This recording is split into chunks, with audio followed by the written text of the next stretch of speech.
Fala pessoal, Carol na área, trazendo mais um vídeo aqui no canal. No vídeo de hoje, vou contar para vocês um caso que aconteceu em 1970, na Austrália, e envolve uma garotinha que tinha apenas 3 anos de idade. Esse é um caso muito famoso por lá e que, digamos que assombra eles, porque ninguém consegue explicar o que aconteceu naquela tarde em uma praia. Se você se interessa por esse tipo de conteúdo, casos criminais resolvidos, casos criminais que ainda são um mistério, convido você a se inscrever aqui no canal. Todas as semanas eu trago esse tipo de conteúdo aqui pra vocês, então se você gosta, se inscreve aqui no canal, deixa um like nesse vídeo que isso é muito importante, deixa um comentário também e não esquece de ativar o sininho de notificações. Então bora vir comigo que hoje nós vamos conhecer o caso Sherry Grimmer.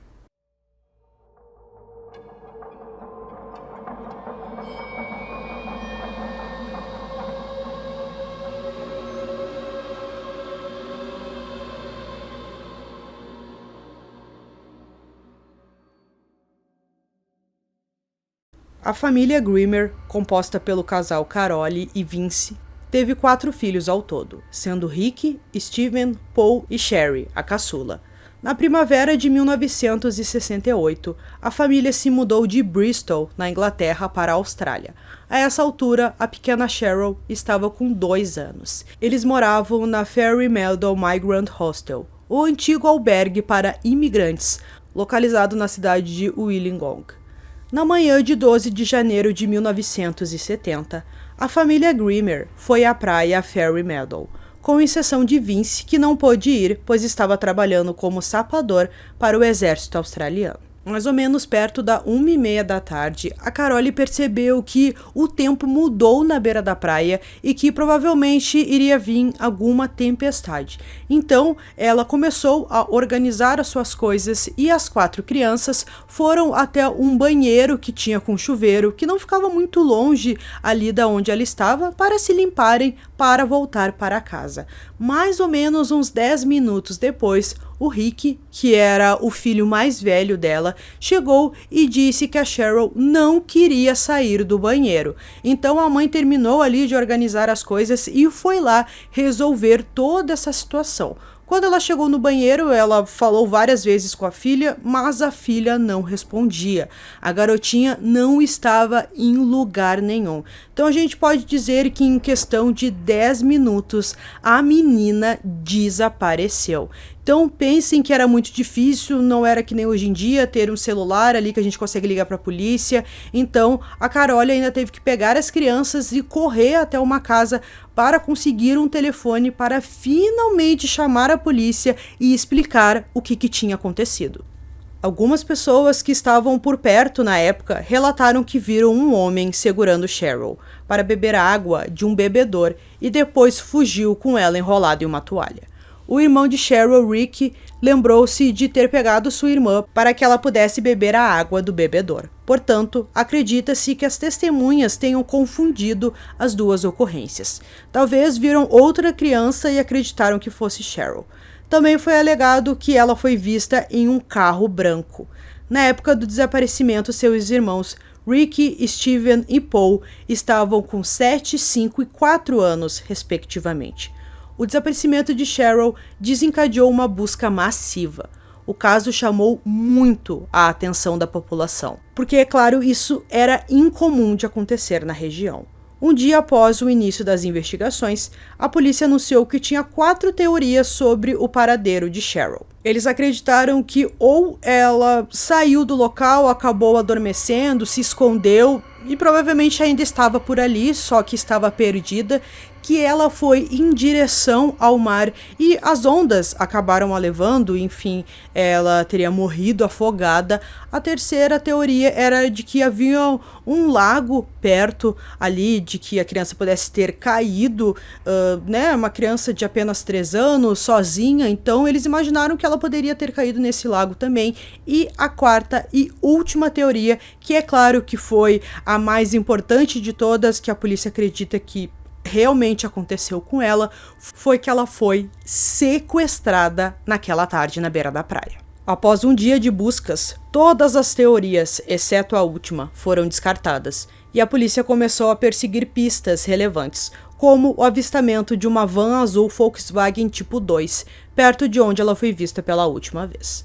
No terceiro dia, a polícia recebeu um bilhete exigindo $10.000 australianos e afirmando que a criança estava ilesa. Eles então marcaram com o sequestrador um lugar para fazer a troca, mas o suposto sequestrador nunca apareceu, apesar da polícia acreditar que a nota era confiável. Os policiais se disfarçaram de funcionários para entregar o dinheiro do resgate, mas eles temeram que isso tivesse assustado o sequestrador e que a grande operação policial pudesse ter impedido a pessoa de se apresentar. O autor da nota nunca mais contatou a polícia e depois eles deduziram que era uma nota falsa. Embora a polícia tivesse 3 suspeitos principais, nenhum pôde ser identificado positivamente como o homem que as testemunhas viram naquele dia. Em 71, pouco menos de 18 meses após o desaparecimento de Cheryl, um adolescente local, então com 17 anos, confessou tê-la sequestrado e a matado. O jovem fez um resumo do que aconteceu naquele dia, descrevendo um portão tubular de aço, um local onde os gados eram guardados, uma trilha e um pequeno riacho próximo ao local do crime. Ele levou a polícia até a esquina das estradas Brooks e Balgony e alegou que o corpo estava enterrado lá, mas observou que a área havia passado por um desenvolvimento residencial e, portanto, ele não tinha mais a certeza se aquele realmente era o lugar.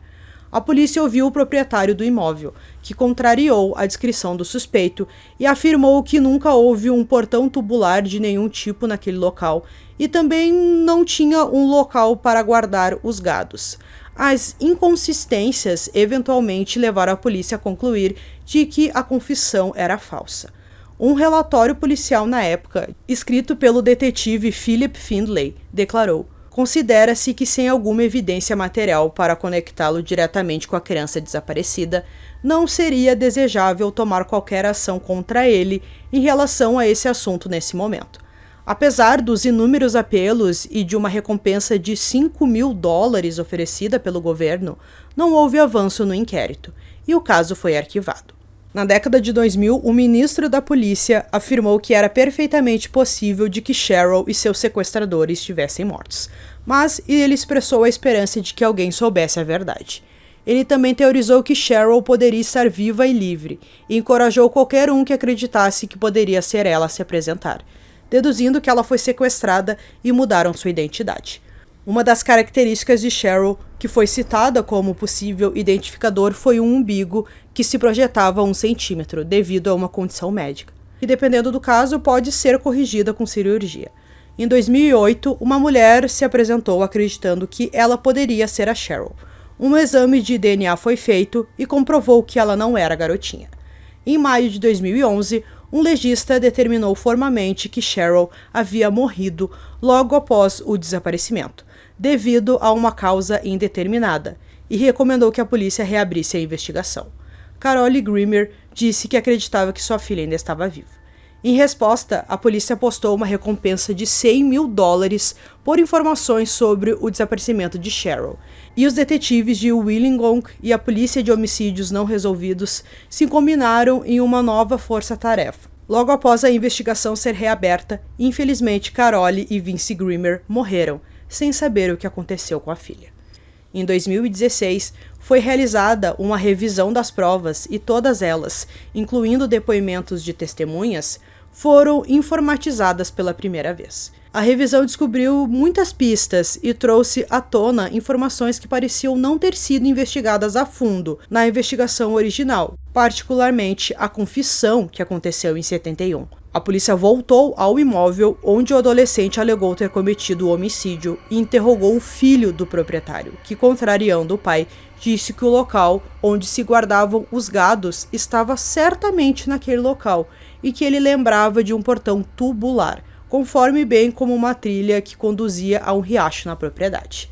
No final de 2016, a polícia anunciou que 3 testemunhas se apresentaram, lembrando-se de um adolescente vagando pelo bloco de chuveiros naquela tarde em que Cheryl desapareceu, e disseram que tinha uma pista confiável sobre um homem que foi visto carregando uma criança de cabelos louros no momento do desaparecimento de Cheryl.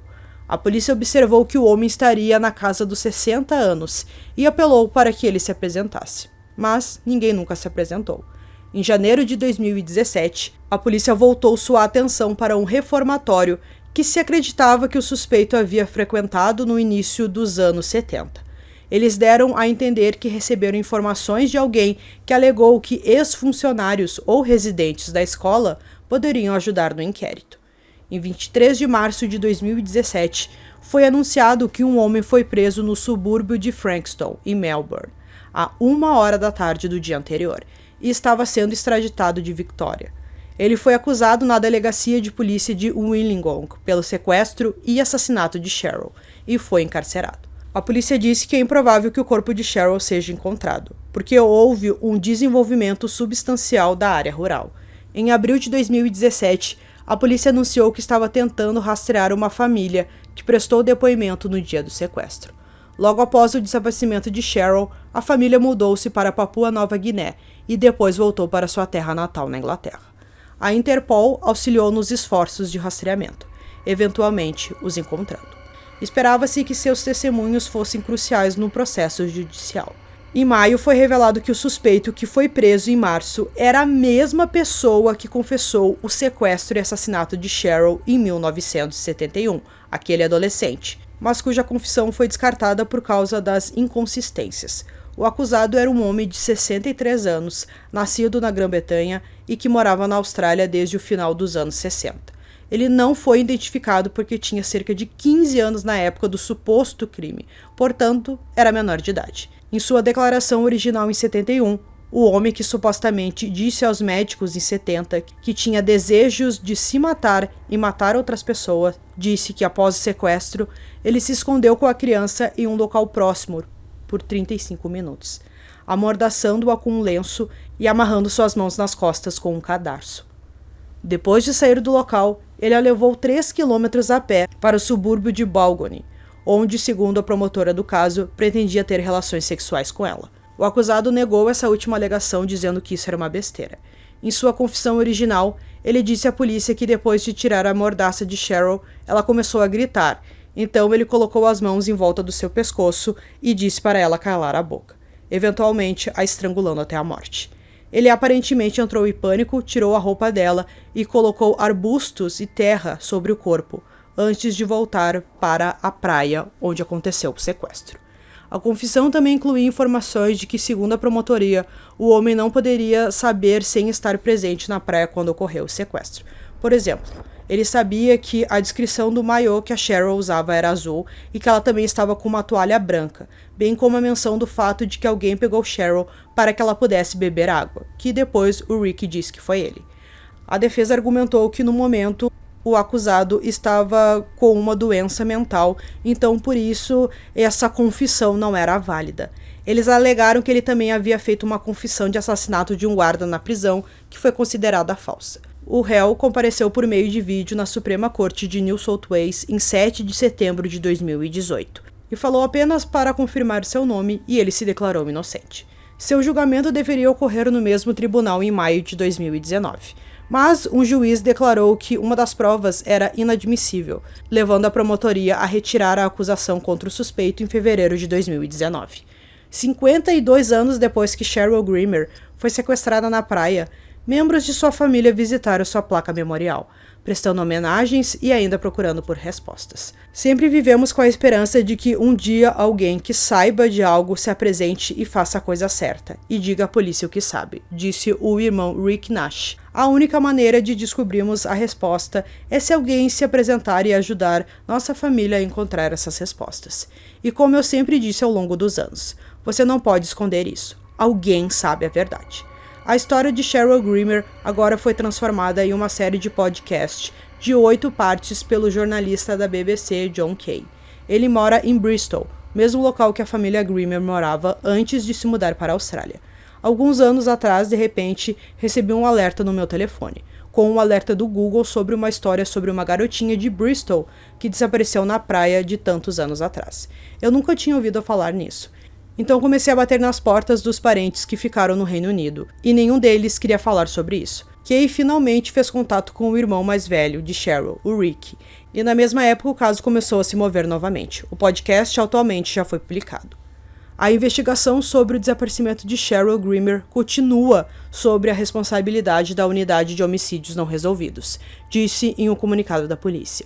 Uma recompensa de $1 milhão por informações que levem à recuperação do corpo de Cheryl e as circunstâncias que a cercam seu desaparecimento permanecem em vigor. Então, pessoal, concluindo esse caso aqui para vocês, é um caso muito difícil, cheio de mistérios, mas acredito que aquele que era adolescente na época, né, deu aquela versão, parece algo muito verdadeiro, mas também tem a questão de que ele tem algum problema mental. Então, fica realmente difícil da gente entender o que aconteceu naquela tarde, mas a gente espera que, por fim, a polícia consiga dar um ponto final para esse caso. Então, espero que vocês tenham gostado desse vídeo. Esse foi mais um vídeo aqui no canal Durmam Bem e até o próximo.